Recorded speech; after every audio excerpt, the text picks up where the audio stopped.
श्रीराम समर्थ. श्रोते हो, आपण ऐकत आहात श्री गोंदवलेकर महाराज यांचे प्रवचन. वेदाप्रमाणे नाम ही अनादी अनंत अपौरुषेय आहे. शास्त्रामध्ये असे सांगून ठेवले आहे की कृतयुगामध्ये ध्यानाने, त्रेतायुगामध्ये हवनाने आणि द्वापार युगामध्ये देवतार्चनाने भगवंताची प्राप्ती होते. परंतु कलियुगामध्ये त्यापैकी काही साध्य होणे शक्य नसल्याने भगवंताचे केवळ नाम घेतले असता मनुष्याला त्याचे दर्शन घडते. शास्त्राच्या या सिद्धांताचा संतांनी स्वतः अनुभव घेतला आणि लोकांना सांगितले की 3.5 कोटी जप केला असता चित्तशुद्धी होते आणि 13 कोटी जप केला असता भगवंताचे दर्शन होते. मला आपण महत्त्व देऊ नका, पण ज्या थोर संतांच्या नावावर मी नामाविषयी सांगतो ते ज्ञानेश्वर महाराज, एकनाथ महाराज, तुकाराम महाराज आणि समर्थ रामदास स्वामी यांच्यासारखे संत कधी वेदबाह्य बोलतील हे शक्यच नाही. वेदांना जे परमात्म स्वरूप अगोचर आहे ते स्वरूप संत तद्रुपत्वाने जाणतात.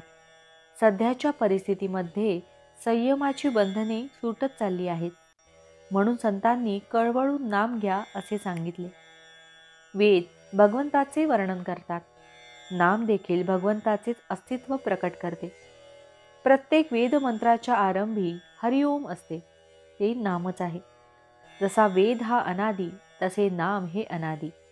जसा वेद हा अपौरुषेय तसे नाम हे अपौरुषेय. जसा वेद हा अनंत तसे नाम हे अनंत आहे. प्रत्यक्ष शिवाने नाम घेतले म्हणून ते अनादी साधन आहे. इतर साधनांना आणि वैदिक कर्मांना आहार विहाराची बंधने आहेत. भगवंताच्या नामाला ती नाहीत. नाम हे आगंतुक नाही. आदी नारायणाने वेद सांगण्याच्या वेळी जो ओमचा ध्वनी केला तेच नाम होय. म्हणून सर्वांना माझी विनंती आहे की आपण नाम घेत जावे.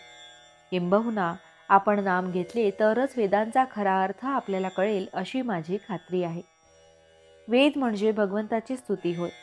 ती करीत असताना म्हणजे वेद म्हणत असताना आपले लक्ष शब्दांकडे नसावे, त्यांच्या अर्थाकडे असावे. अर्थ न समजला तरी लक्ष भगवंताकडे असावे.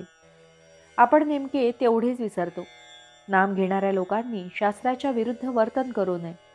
आपल्याला शक्य आहे तितके वैदिक कर्म करावे, परंतु चित्तशुद्धी होण्यासाठी त्यावर पूर्णपणे विसंबून न राहता त्या कर्माच्या जोडीला भगवंताचे नाम घ्यावे. भगवंताला लबाडी खपत नाही. आपले मन स्वच्छ नसेल तर भगवंत हात आखडता घेतो, पण खरी अनन्यता असेल तर पोटभर पुरवतो. इतक्या तन्मयतेने नाम घ्या की मी नाम घेतो आहे हे सुद्धा विसरून जा.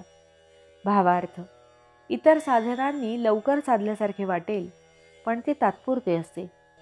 नामाने थोडा उशीर लागेल, पण जे साधेल ते कायमचे साधेल, कारण नामाने मुळापासून सुधारणा होते.